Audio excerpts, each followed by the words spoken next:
Ngayong buwan ng Agosto, 3 holiday ang madadaanan natin. Ngayong araw ang pagtatapos ng Ramadan, sa August 21st ang Ninoy Aquino Day at sa August 26th ang National Heroes Day.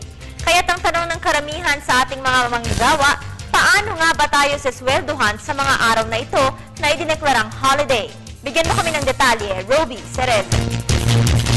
Nagpalabas ng holiday payrolls ng Department of Labor and Employment para sa araw ng Eid al-Fitr o Pista ng Ramadan, Ninoy Aquino Day at National Heroes Day ngayong Agosto.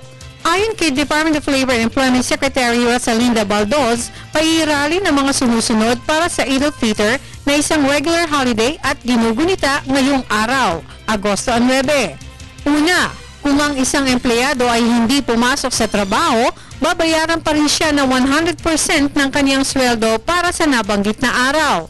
Kapag nagtrabaho naman, babayaran ng manggagawa ng 200% ng kanyang regular na sweldo para sa unang 8 oras.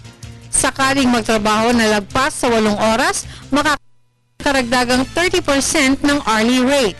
Kung rest day naman ng empleyado at siya ay pumasok sa trabaho, babayaran ng dagdag na 30% ng kanyang 20% na daily rate. Kapag nag-overtime at nagkataong rest day ng empleyado, babayaran siya ng dagdag na 30% ng kanyang hourly rate para sa nabanggit na araw. Ang mga nabanggit na holiday payrolls ay ipatutupad rin sa Agosto 26 na National Heroes Day. Samantala, ibang payrolls naman ang paiiralin para sa August 21 na Ninoy Aquino Day na isang special non-working day. Sa darating na August 21, ipatutupad ang panuntunang no work, no pay. Kapag nagtrabaho naman ay tatanggap ang manggagawa ng karagdagang 30% ng kanyang daily rate para sa unang 8 oras. Dagdag rin na 30% ng kanyang hourly rate para sa nabanggit na petsa.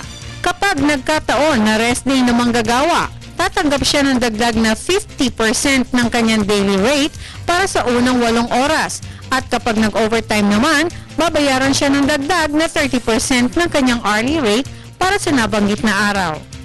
Para sa Telebisyon ng Bayan, si Roby Cerez.